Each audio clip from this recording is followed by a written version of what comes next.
Panpsychism and Non-Dualism. And at a first glance, they might seem quite similar, but there is a very crucial difference between them. They're fundamentally two different things. So I was thinking in this episode, let's deep dive into the difference between panpsychism and non-dualism. So, reality is what it is. All we can hope to do is to have a guess that is as close as possible to what reality actually is. We can create models of this is how we think reality exists, reality actually is.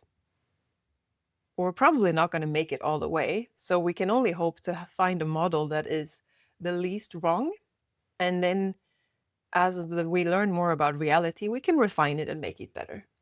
And I figured today we were going to look at two specific models of reality, or metaphysical models, which sometimes are confused as being the same, but they are not. They are fundamentally different, and it matters.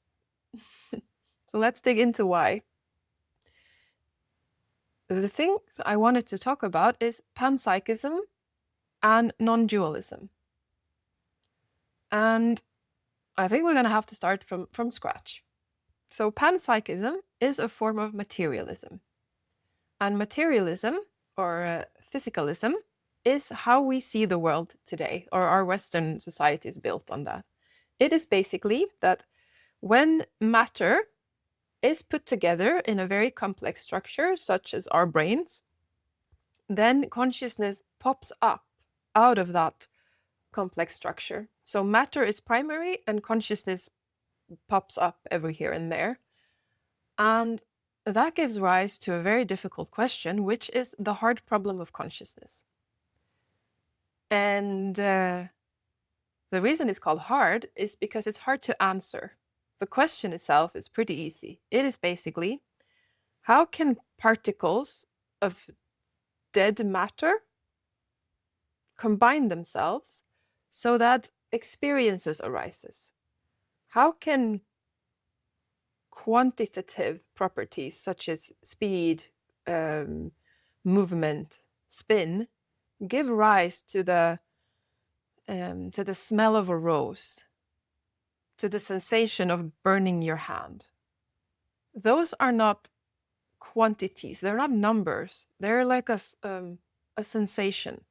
What is the gap that goes from matter to the experiences that we live in, that we are soaked with every single day? From feeling annoyed when the alarm clock goes up, to feeling absolutely in love with the person, to tasting coffee. There is no denying that there is experience. How do we map together these two? That is the hard problem of consciousness. And no one has been able to answer that. And if you want to stay within the materialistic realm, saying that matter is primary and consciousness comes out of that, then there is the one type of materialism called panpsychism. And what it assumes is that, yes, matter is fundamental. That is the building blocks of the universe. And these building blocks, they have consciousness within them. So it's a feature of the actual matter. It has consciousness in it. And then when it comes together in a complex structure, it forms our consciousness, basically. And that, the criticism to that is that it doesn't get us anywhere. It doesn't actually answer more questions. The hard problem of consciousness is still there. Actually, it becomes twofolded, because one, it still doesn't explain how consciousness is just part of matter. And secondly, how does separate little entities of consciousness come together? Like, why does it create my inner world? Why isn't my hand having an inner world? Like, why is my inner world coherent with this specific combination of atoms? Because during my lifetime, every single piece of matter that makes up me comes and goes. My skin peels off, it falls away in my intestines. It is circulating within the inner and the outer, but my consciousness, my sense of myself, remains throughout my life. How does that work if the consciousness comes from the particles? So there's a whole bunch of questions that hasn't been answered in panpsychism. And that isn't a criticism in and of itself. No metaphysical model, no model of reality has answered all the questions yet. And if you've been watching my channel for a while, you know that I believe that non-duality, non-dualism is the best model of reality. So I'm trying to be objective, but it probably seeps through. So it could be good for you to know that I personally have more faith in non-duality than in materialism and specifically panpsychism. But I try to stay objective as far as I can. So those are panpsychism, but basically. It's a materialistic model that try to incorporate consciousness as something that's not coming and going, but that's always present within matter. And it's easy to assume that this is the same as the non-dual understanding. But it is not. The non-dual understanding, and the one that I am specifically referring to, which is analytical idealism, it is one of the very concrete metaphysical models under the non-dual umbrella. It doesn't really matter, but if you want to know specifically which one I'm pointing to, it's analytical idealism. And that suggests that consciousness is primary. In fact, there is nothing called matter. It is all made up of consciousness, one universal consciousness. It's not necessarily a field, but to be able to think about it, you could think of one field of consciousness. And then out of this consciousness, you can explain, or you build up a model of the world where you can explain how my inner world is different from a mountain I see in the horizon. How does experiences arises out of one consciousness? If you want more details on that, I have plenty of episodes, but perhaps this one is a good one to start. So non-dualism doesn't actually have matter at all. So it doesn't give rise to the hard problem of consciousness because it says that consciousness is primary. It is what is building up our inner life and the world out there. It does, however, give rise to another problem or another question, which is how does the illusion of matter appear? Because there's no denying that I seem to live in a world of solid things. Without saying that they are solid, they sure seem to be solid.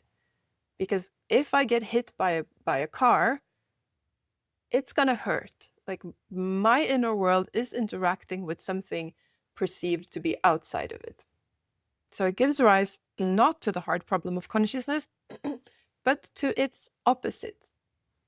Not how does consciousness arise out of matter, but how does the illusion of matter arise out of consciousness? And this thing makes it fundamentally different than panpsychism, because they come at it from different angles. Yes. And I love these topics. I'm a bit of a hobby physicist. I've studied physics at university like 15, 20 years ago, but I haven't worked as a physicist or in research, so I don't understand these experiments on this level, really. But I still wanted to present this perspective because I think it's fascinating. So one of the problems for panpsychism as well is that it kind of has to make a choice. Either it assumes that there are particles of matter that contain consciousness within them. But then they have a really hard time explaining the last decades of physics research that shows or that points to the fact that there doesn't seem to be a fundamental particle. It actually seems to be excitations of a field. Yeah? So particles aren't particles as in solid entities. They seem to be more of a wave formation. So the tip of the wave of some kind of a field is seen as a particle, but it isn't a particle, it's a movement.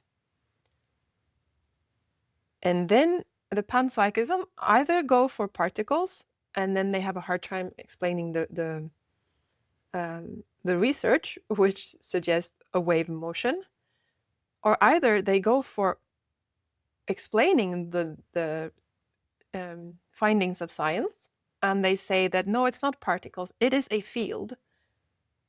And then they basically say, well, then consciousness isn't a property of a particle, then consciousness is property of the field, because there are no particles. So if consciousness is a property of the fundamental thing that is matter, then it is a property of the field. And then it's already not a... So if consciousness is a property of a field, then there isn't many consciousnesses that comes together. Then that field has one consciousness.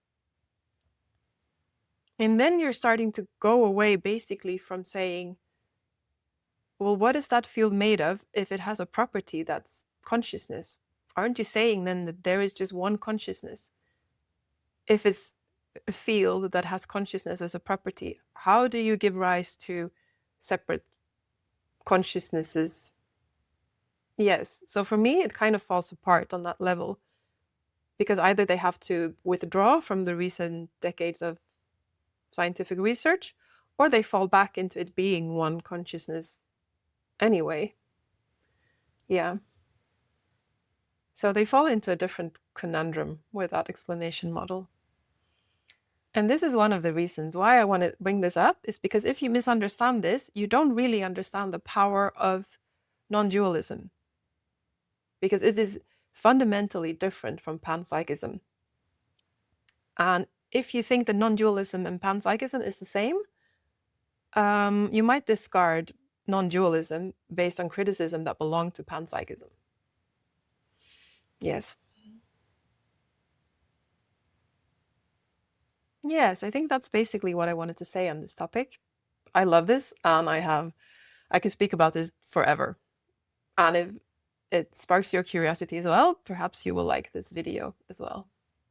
My name is Josephine, by the way, and if you're a new viewer, then warmly welcome on board. And if you've been here before, then sweet to see you again. Yeah. Hope to see you next time. Take care.